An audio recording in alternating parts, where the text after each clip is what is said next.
Bom dia, pessoal. Nós vamos então começar mais uma apresentação do diagnóstico hidrometeorológico e energético do SIM. É isso aí, pessoal. Muito bom dia. E agora, como vocês podem ver, eu e o Gui na apresentação de hoje, cada um na sua casa, né, de home office, né, Gui? Exatamente. Essa situação do coronavírus está realmente preocupante, mas a gente não vai deixar de trazer o vídeo diagnóstico aqui para vocês. Então, vamos lá para o vídeo de hoje.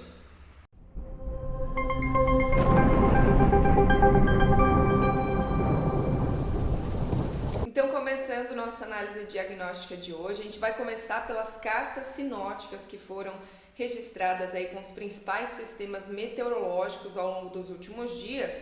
O que a gente observou ao longo dessa reta final de verão ainda foi a passagem de algumas frentes frias pela região sul do Brasil. Só que como os ventos lá no alto da atmosfera estavam bem intensos, essas frentes frias, né, a gente viu que elas foram rapidamente empurradas para alto mar. É por isso que a gente registrou condição de tempo mais seco, mais estável na maior parte do sudeste e centro-oeste.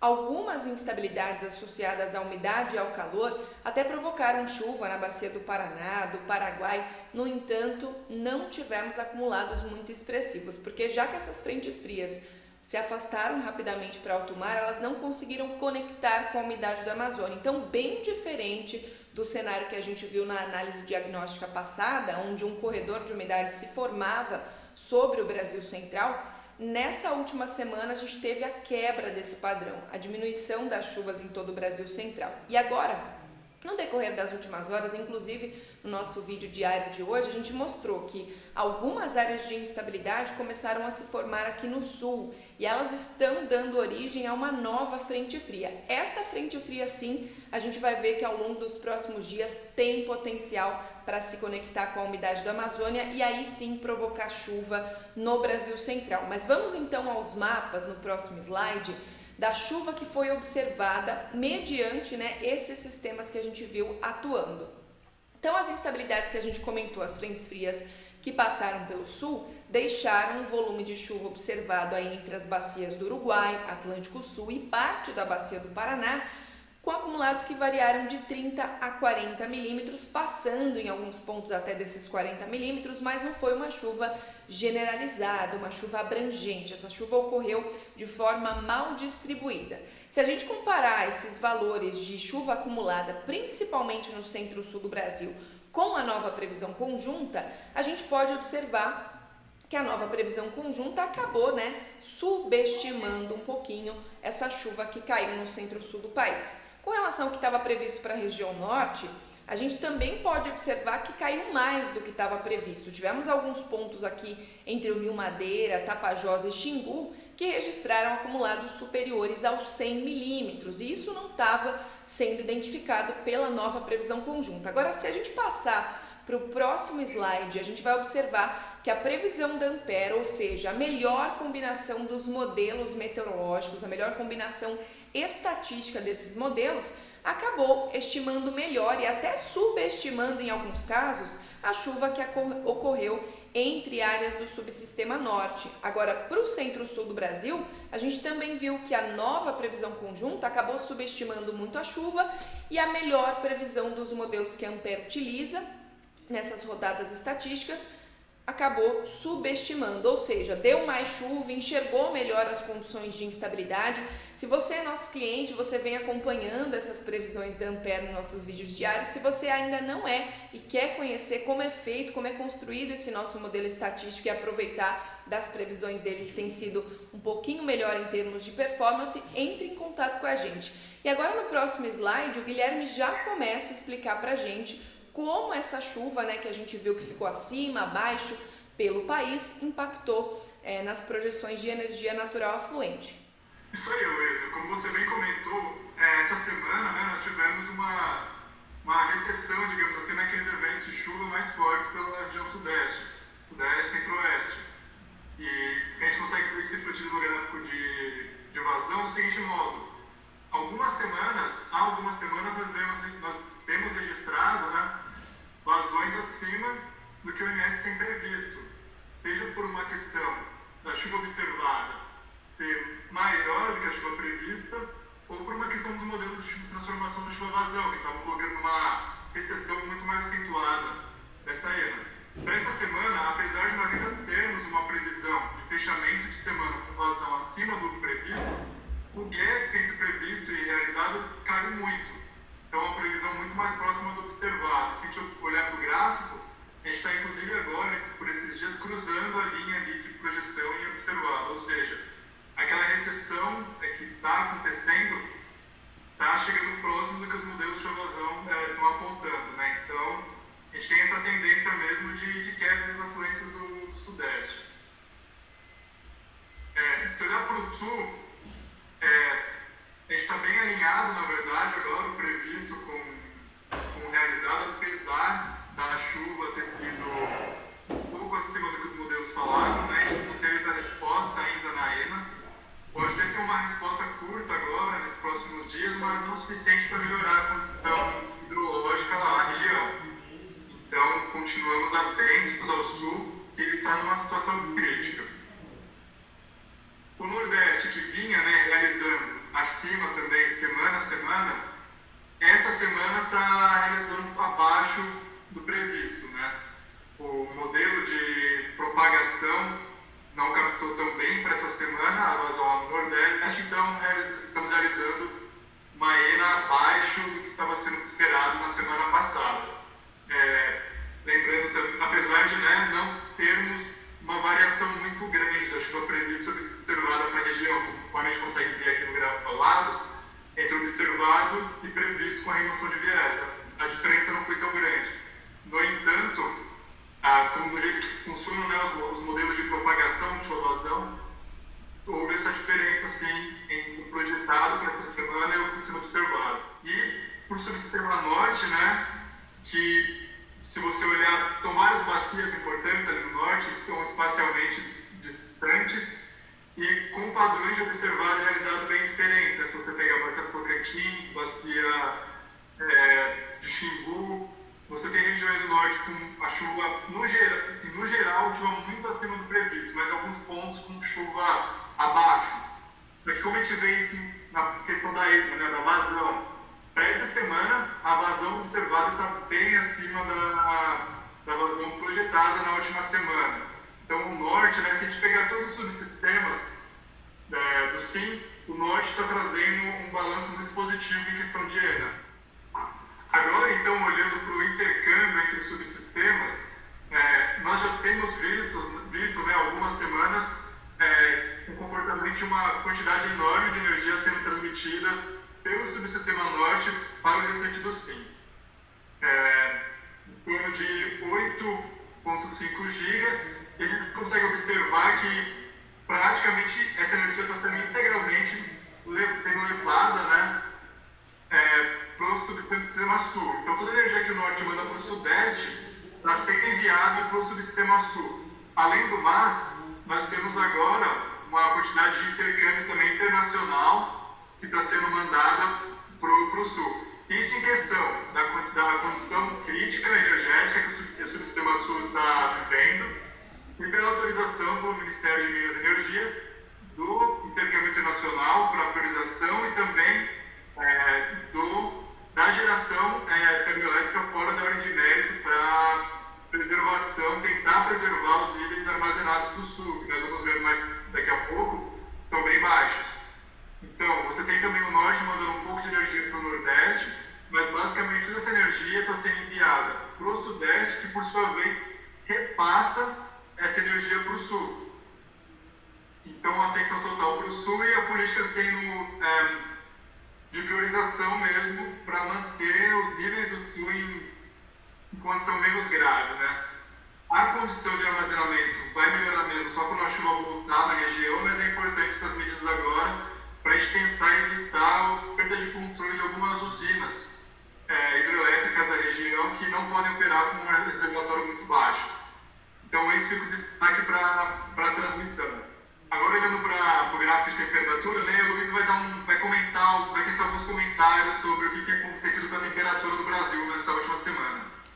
A gente atravessou um mês de fevereiro aí anômalo com relação às temperaturas, né? Tivemos vários dias de tempo mais nublado, chuva, e por isso as temperaturas estavam mais amenas. Agora, quando a gente começou o março, também o comecinho lá do mês, entre São Paulo, Rio de Janeiro, áreas com grande densidade demográfica, a gente ainda tinha temperaturas mais amenas, só que no decorrer dos últimos dias, né, em termos de temperatura, a temperatura tem subido mais, tem ficado mais acima da média, é isso que a gente tem visto pelo menos para grande parte do centro-sul do Brasil. Então, aquele viés negativo das temperaturas que a gente vinha registrando em algumas áreas do centro-sul, ele foi diminuindo gradativamente. Ainda para as capitais da faixa leste nordestina, desde Salvador até Natal, a gente continua aí com temperaturas ligeiramente acima da normalidade. Então, as principais áreas, né, as principais localidades que concentram a maior parte da população brasileira, no decorrer dos últimos dias, vem apresentando um aumento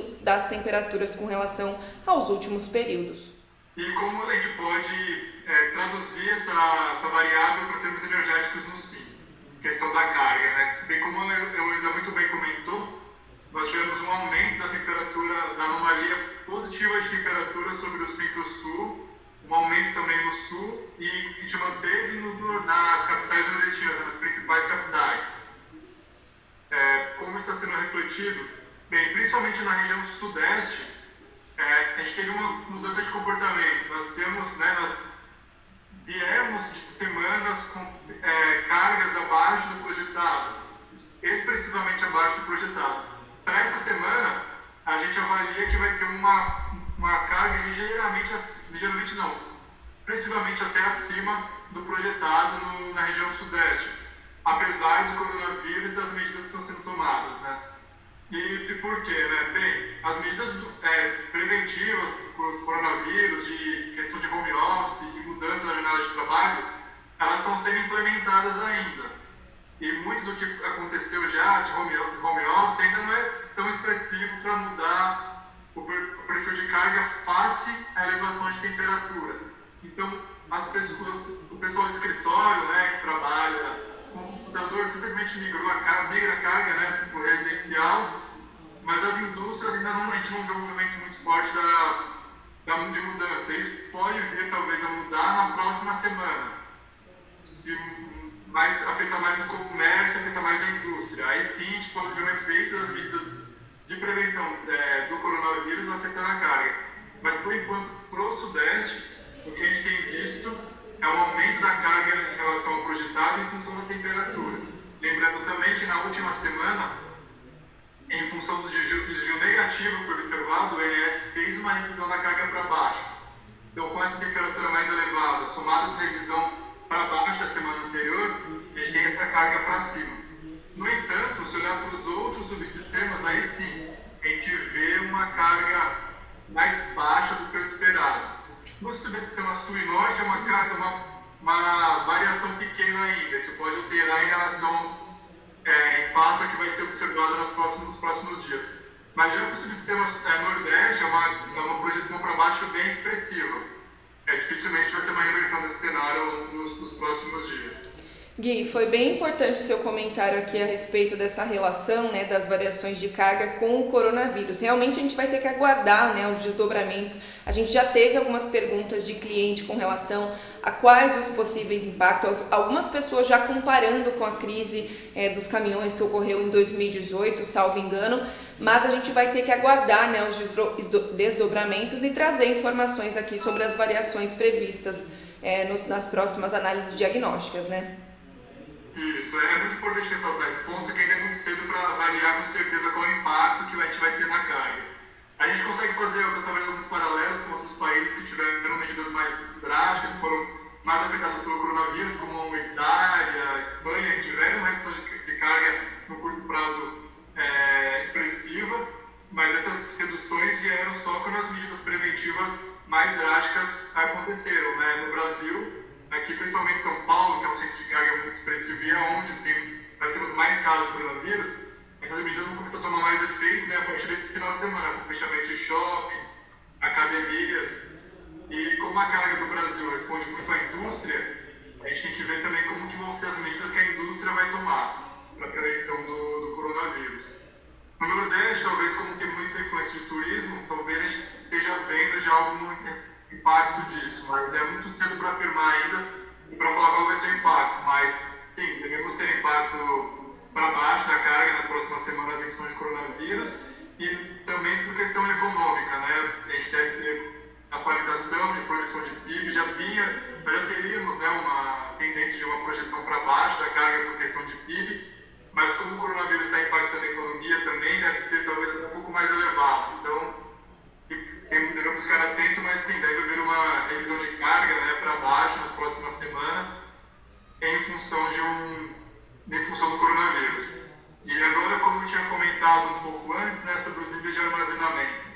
Para essa semana, com exceção do subsistema sul, nós temos os níveis de armazenamento realizando próximo ao projetado, abaixo de todos os subsistemas, mas próximos do Sudeste, Nordeste e no Norte. Só o subsistema sul que ainda está sendo realizado abaixo do que foi previsto.